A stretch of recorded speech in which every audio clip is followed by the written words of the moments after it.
MRC vient de décider de ne pas participer aux prochaines élections législatives et municipales. Cette décision est lourde de sens dans le contexte actuel de notre pays qui traverse une zone de turbulence particulièrement complexe.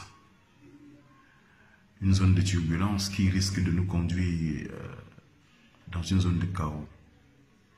C'est une décision extrêmement importante. Il y a quelques mois, j'avais dit à la faveur d'un débat dans un média local que le MRC était le parti politique qui décidait de la météo politique au Cameroun.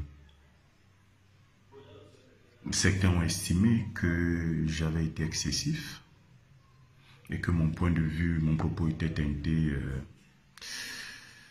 de parti pris. Les uns et les autres sont libres de penser ce qu'ils veulent.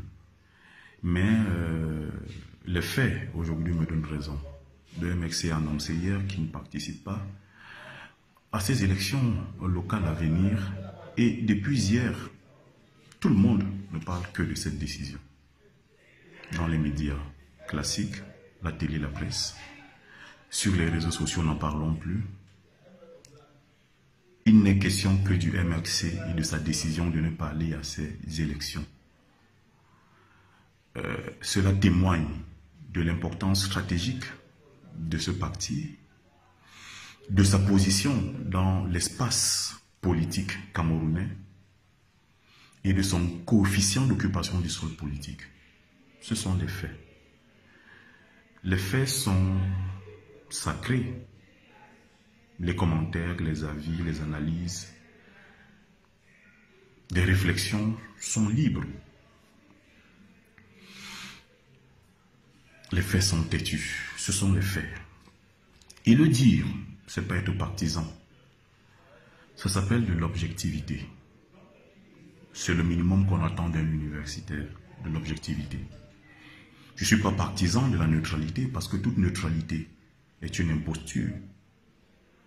La neutralité cache simplement une défaillance ou des calculs mesquins. Il n'y a pas de neutralité, encore, surtout en politique. Il n'y a pas de neutralité. Et d'ailleurs, si je défends le fait qu'il n'y ait pas de neutralité scientifique, je ne peux pas défendre le fait qu'il y ait une neutralité politique. Ce n'est pas possible. Et dans un contexte essentiellement clivé comme le nôtre, il n'y a pas de neutralité. Il y a des choix qui sont simplement plus ou moins marqués ou qui nécessitent ou appellent une analyse plus subtile. Je suis responsable de ce que je dis, pas de ce que certains entendent ou de ce que certains comprennent ou croient comprendre. Ma posture est une posture républicaine et constructive. Nous devons dire la vérité. Parce que le problème de notre pays, c'est que nous vivons depuis longtemps dans le mensonge. Et seule la vérité peut nous affranchir dans les heures sombres que nous traversons. En réalité, pour ceux qui sont quelque peu sages, je vais utiliser un autre mot, le débat en soi n'est pas autour de l'opportunité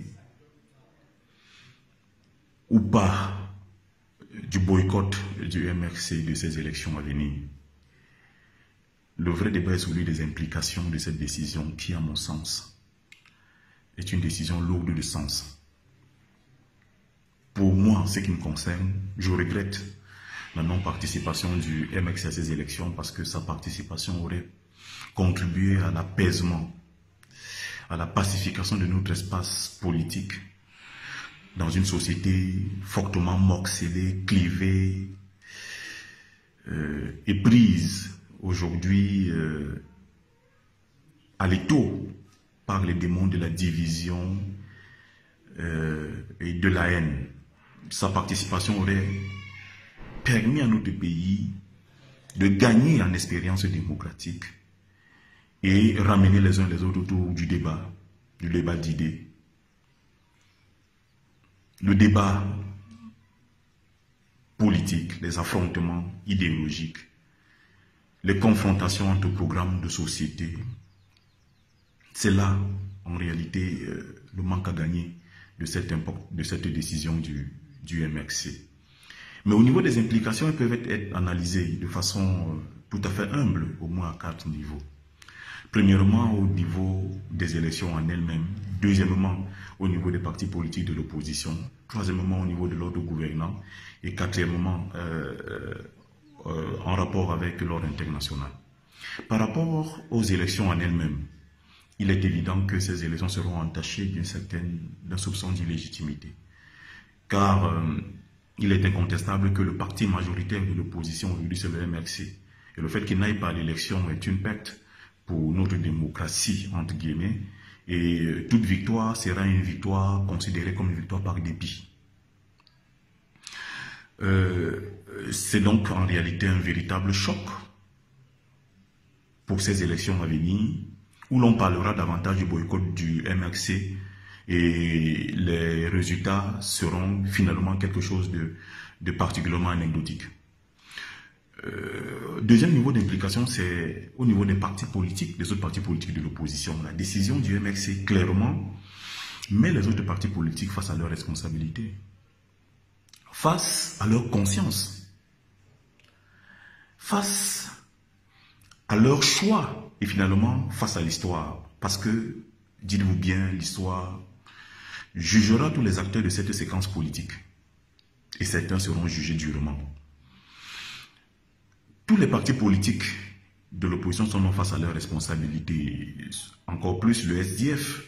Car la décision du MRC est une véritable mise en accusation du SDF vis-à-vis à la fois du peuple camerounais et surtout vis-à-vis des populations, nos frères et sœurs des régions du nord-ouest et du sud-ouest.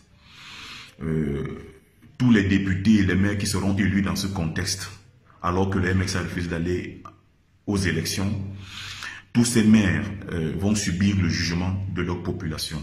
Ces maires et ces députés vont subir le jugement de leur population. Le dire, c'est simplement être objectif.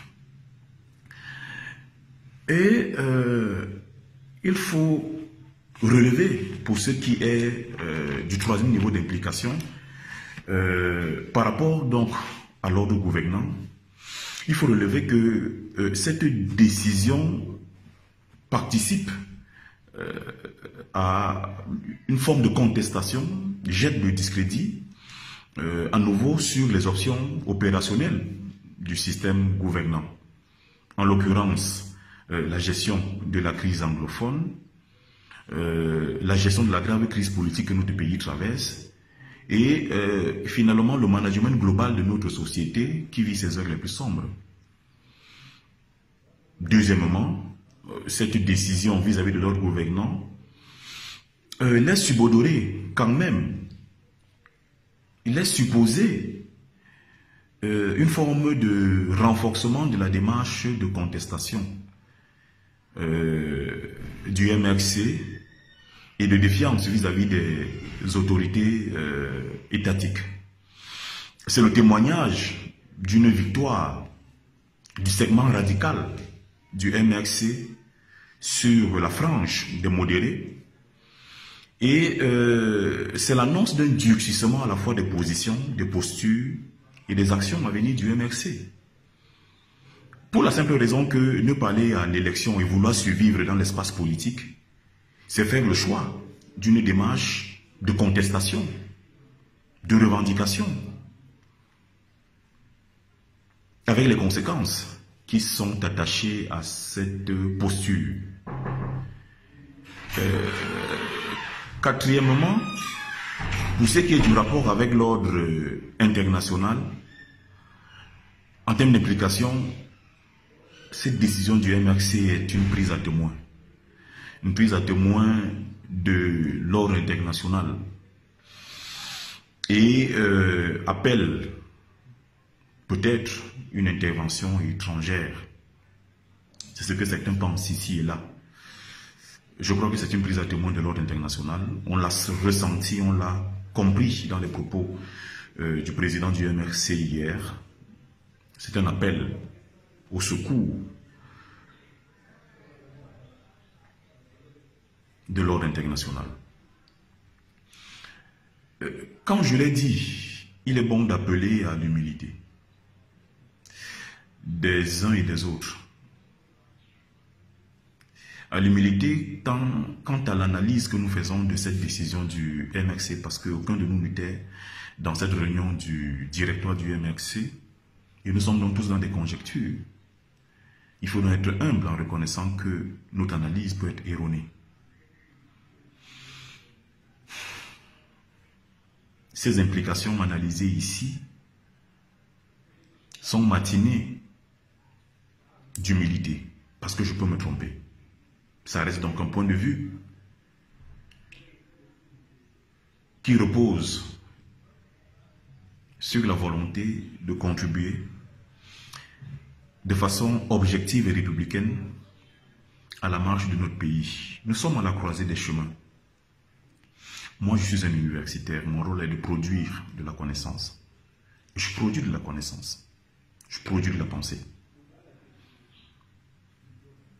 On peut ne pas être d'accord, mais nous avons l'obligation de nous respecter et de nous tolérer. Nous devons appeler les Camerounais les uns les autres à plus de tolérance, à plus d'humilité, à plus d'inclusion, à plus de vérité. Ces vertus sont des valeurs qui manquent beaucoup à notre société aujourd'hui. Nous avons longtemps fait le choix du mensonge, le choix de la division, le choix de la haine.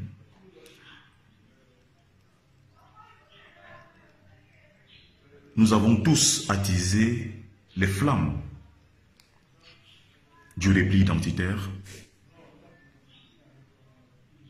du fractionnisme, de la division. Et nous devons tous nous regarder dans la glace et nous demander si nous sommes contents de la situation de notre pays aujourd'hui. Nous sommes tous responsables de la situation de notre pays, à des degrés certes divers, différents, mais nous sommes tous responsables. Stop à la stigmatisation, aux paroles de division, aux paroles de haine. Stop à la méchanceté. Le Cameroun est plus grand que nous, il doit rester plus grand que nous.